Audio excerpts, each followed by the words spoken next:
Episode 118. Will this replace me or extend me? Welcome to Clinicians Creating Impact, a show for physical therapists, occupational therapists, and speech language pathologists looking to take the next step in their careers and make a real difference in the lives of their clients. If you're looking to improve the lives of neurodiverse children and families with neurological-based challenges, grow your own business, or simply show up to help clients, this is the show for you. I'm Heather Branscombe, therapist, certified coach, clinical director, and owner of Abilities Neurological Rehabilitation. I have over 25 years experience in both the public and private sectors, and I'm here to help you become the therapist you want to be, supporting people to work towards their dreams and live their best lives. You ready to dive in? Let's go. Hey there. If you've been in this field for at least the last couple of years, you might have had a quiet thought cross your mind at some point, especially when there's all this talk about new tools and technology this day. And what I mean is having a thought that sounds something like, is AI going to take my job? And I want to start this podcast episode here today because I actually think the worry underneath that question is the same worry underneath the topic we're actually going to talk about in this episode. So first, before we go any further, here's where I've landed on the AI piece. AI is good at the logic.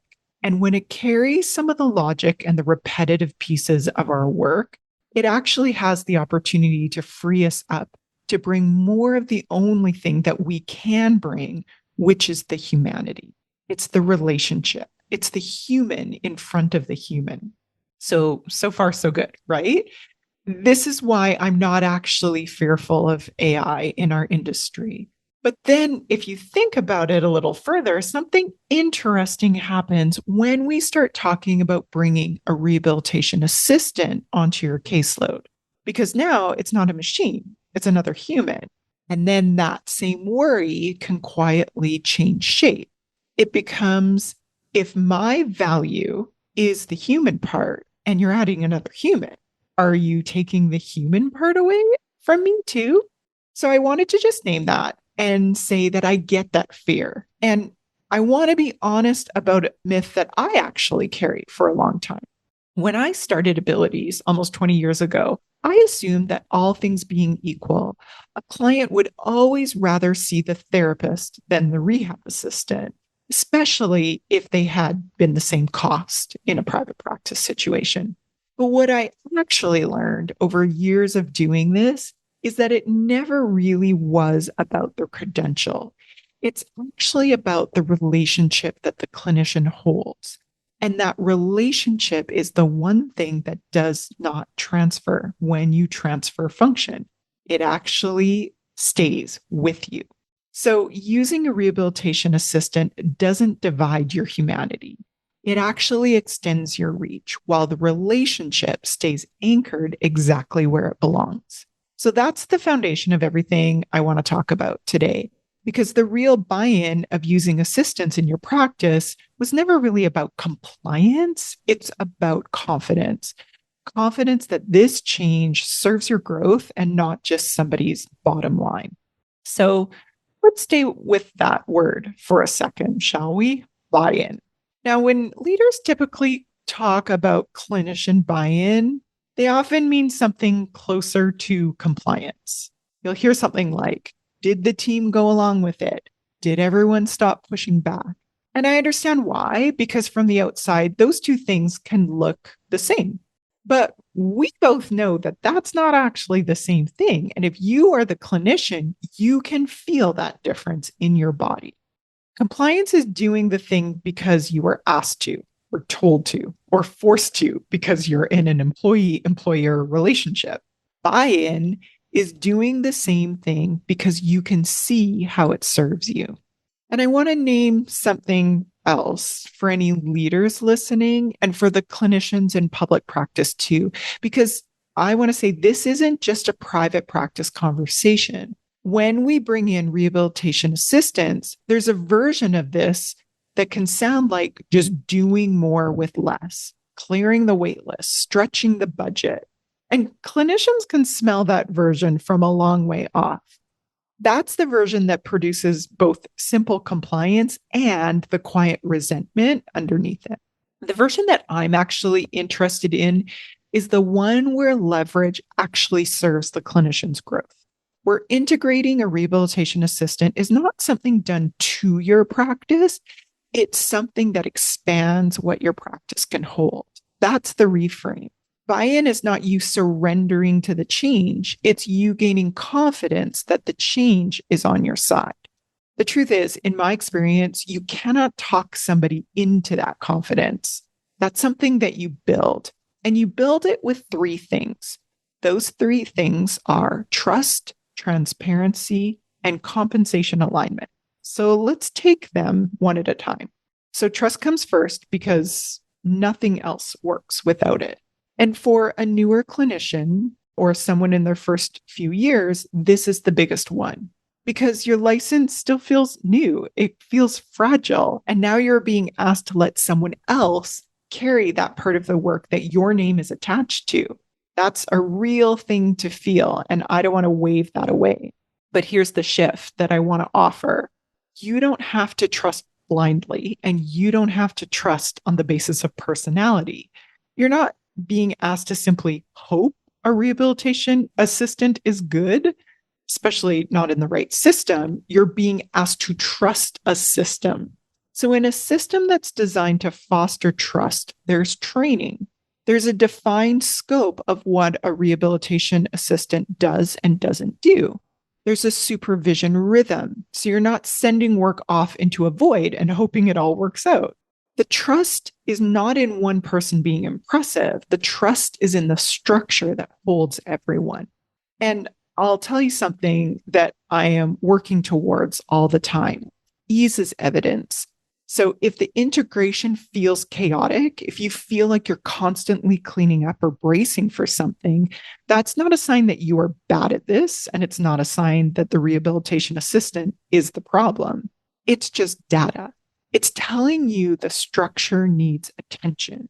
When the structure feels right, it feels like ease. And that ease is evidence that the trust is well placed. This episode is brought to you by Jane, a practice management software and EMR that's here to make clinic life a little easier. Running a clinical practice means managing a lot of moving parts. That's why I love how Jane helps bring a little bit of calm to the busy by allowing me to set a schedule that works for my business. I can customize treatment types and times, locations, and staff availability to keep everyone organized and my organization running smoothly. Need to send intake forms or appointment reminders?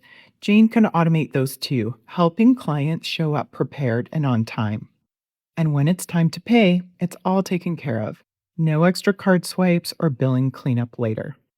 I'm proud to say that we at Abilities were one of the first of the early adopters of using Jane as our scheduling, billing, and charting solution. I love how easy it is to use for our clinicians, and we can always get quick and helpful support when we have questions or concerns. So if you're looking for software that cares as much about the business side of the clinic as you do about your clients, head to jane.app/demo to learn more. And if you're ready to sign up with Jane today, you can use my code ABILITIES1MO for your first month complimentary. So the first pillar isn't trust me, it's trust the system. And let's make sure the system is worth trusting. So that brings us to the second pillar, which is transparency. And this is the bridge. It's a bridge because trust in a system only holds if you can see into it. A system you can't see is just a black box that you're told to have faith in. And that's not trust, that's compliance, wearing a nicer outfit. Transparency means that you can see the scope clearly. You know, as a clinician, what the rehabilitation assistant is handling and what stays with you. You know how the decisions get made and who makes them. You're not guessing at the rules of your own working life. I really believe that transparency also means we're willing to talk about the uncomfortable things out loud, which brings us right up to the edge of the thing most organizations will not say out loud. and that's money. Unfortunately, what happens when we're transparent about everything except compensation, in my observation, is that the clinician fills in the silence themselves. And what they fill it in with is usually fear. If nobody will tell me what this does for my pay or what it doesn't do for my pay, or how the compensation scales to my scaling of this tool, it's probably bad. That silence reads as bad news being managed and something that needs to be hidden. So I really believe that transparency is the pillar that earns us the right to have that next conversation. And I think it's the one that a lot of organizations skip because it's the one thing that costs something to be honest about. So let's not skip that. Not here, not today. Let's talk about money, really talk about it. This is the pillar almost nobody gives its full airtime. And I'm here to say it hasn't been easy, but I want to protect every minute of it because this is where buy in is actually won or lost. Here's the fear said plainly. If you bring a rehabilitation assistant to deliver some of the hours I used to deliver, and now I'm responsible to supervise, am I training the person who reduces my own value? Those are the kind of things that are behind the fear. And pretending it doesn't exist is exactly the kind of silence we just talked about. So here is what I want to name here in this instant out loud. And I think every organization that uses rehabilitation assistance should be willing to name it. The leverage has to be structured so that the clinician benefits in accordance to the scale and the scope of the responsibility they take on, rather than being quietly diluted in many ways. So think back to the very beginning. Your value as a professional isn't just trading time for money. Your actual true value is the relationship and the impact that you have the power to create. And the relationship is the thing that doesn't transfer. So if leverage is designed well, it doesn't take hours away from you and then hand them to somebody cheaper. It lets you hold more relationships at the same depth. So you're not doing less and earning less or doing more and earning the same. You are reaching further, you're deepening your impact, and good compensation is built to move with that. So I'm not going to put specific numbers on this because numbers are different in every setting. And honestly, it would date this conversation. But I want to name the principle that's underpinning all of this.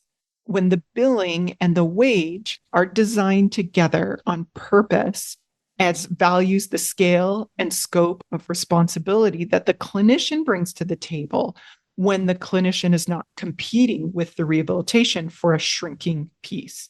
The clinician grows because the rehabilitation assistant is there. I also want to be honest that there can be a real tension to hold here. There is relational ease, wanting everybody to feel taken care of. And then there's something around operational fairness, making sure the structure is actually sound and sustainable. Those two can pull against each other, especially when there isn't relational ease. And pretending that they don't is its own kind of dishonesty. That's not necessarily the work of clinicians, but the work of good leaders that are leading you or the leaders that are listening to this podcast today is holding both, being fair in the structure and warm in the relationship at the same time. So for leaders, this is a standard that I would offer to hold for yourself, just like I do for myself. And for clinicians, I'd offer that these are the kinds of leaders you want to look for when you're looking for employment. No matter where you work, whether private or public, this kind of leadership and compensation structure can show to someone that their growth and the organization's growth are actually pointed in the same direction. So let's bring this back together. Buy-in is not a personality trait. It's not that some clinicians are naturally on board and some are difficult. So don't feel bad if you, as a clinician, don't have buy-in, especially around using rehabilitation assistance. Buy-in is an outcome. It's what you get when trust, transparency, and compensation in an organization are all in alignment. That structure and clarity are the keys to ease and bandwidth, and they're the keys to buy-in too. Underneath all three pillars is the thing we started with. That's the relationship. The pillars are there to protect the relationship and to let it safely extend to the rehabilitation assistant and the client without you ever fearing that you are being replaced. You are not being replaced as a clinician when you use a rehabilitation assistant. You are being extended. So here's the one thing I'd invite you to do this week. If you are a clinician, ask yourself which of the three pillars feels thinnest for you right now. Trust, transparency, compensation. Just notice which one feels thin or which one you brace around. That's the one worth a conversation with your leaders. And if you're a leader, and invite you to ask the harder version, which of the three have you gone quiet on? Because the quiet one is the one your team is filling with fear. That's the bridge. That's how we build clinician buy-in and confidence in using rehabilitation assistance in our treatment planning, not by talking people into it, but by building something worth buying into. I hope you enjoyed this episode, and I'll see you with the next one. Thanks for joining me this week on the Clinicians Creating Impact podcast. Want to learn more about the work I'm doing with Abilities Rehabilitation? Head on over to abilitiesrehabilitation.com. See you next week.